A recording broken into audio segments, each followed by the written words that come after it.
Hey guys, welcome to the review show. My name's Austin, and The Kingsman is starring Ralph Fiennes, and this is the third installment in the Kingsman franchise. This is basically an origin story about the Kingsman's organization and how they came to be. I wasn't really excited for this movie. The trailers didn't really excite me that much. I love the first Kingsman. The second one's okay. It kind of loses itself in some areas. It's like, this is not what made Kingsman, the first Kingsman, good. But the action is still good in that one, and the action is still good in the first one, and the action is pretty good in this one when there is action. There's hardly any action in this movie. Like I can only name 3 segments in this movie that has action in it, and I'm not talking about, you know, moments where there's explosions, and I'm not talking about those. Those are not action segment. But there's only 3 parts where there's actually full-on action. That is like somewhat at the beginning, somewhat in the middle, and next to the end. That's it. There's hardly any action in this movie, and which is all fair enough, I guess. They're trying to do something different. They're trying to do a character-driven movie, because this movie starts out very emotional. I was like, okay, this is kind of cool. I like this direction that they're going for. And next they're setting stuff up, but it just doesn't really go anywhere besides one character motive. Ralph plays this character named Duke, and he's like, you know, he has a son, he's a father, which the son is played by Harrison Dixon,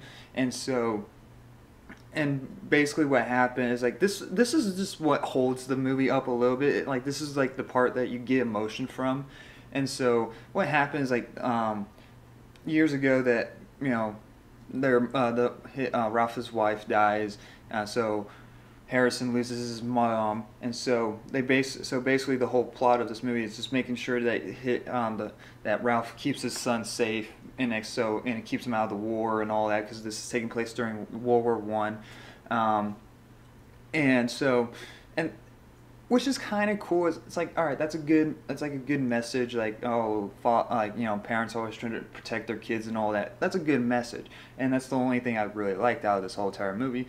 And the one part I was like looking forward to was the war stuff, because the trailers show off this like a massive war in, like, you know, World War I and all that, but there's hardly any of that in this. Like, it comes around in the second act, and it's about 15 to 20 minutes long.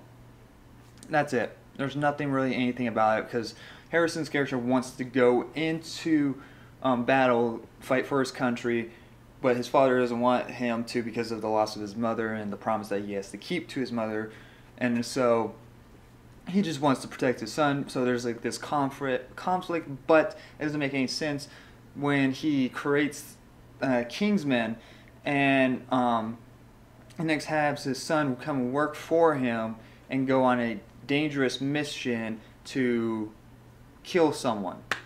So that doesn't really make any sense, because like you're going against your vows and all that, and next your promise, and it's so confusing. And he's like a pacifist, and so he kills someone throughout the movie, but then he kills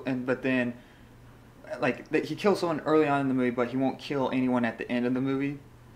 It doesn't really make any sense. It's like, because the character says like he's not trying to kill anyone, he's trying to keep his pacifist like clear and all that. It's like, but he killed someone like 30 minutes ago. It's even when the movie comes to like an end, it's like, oh, we're gonna they reveal certain characters' names, like, okay, those are characters from the original, but they casted a character that doesn't look like, and it is a different race to the character that's in the original. So it's like, and they're also over 100 years old.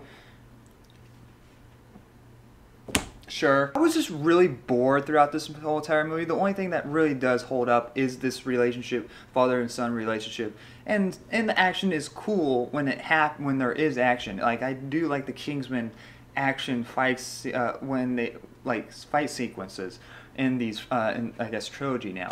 But besides that, you can easily skip this. Go see Spider-Man No Way Home if you haven't, or go see it again. Go see that movie again over this one, because that movie deserves your money. I'm going to give The Kingsman a D+. Not a terrible movie. I don't know.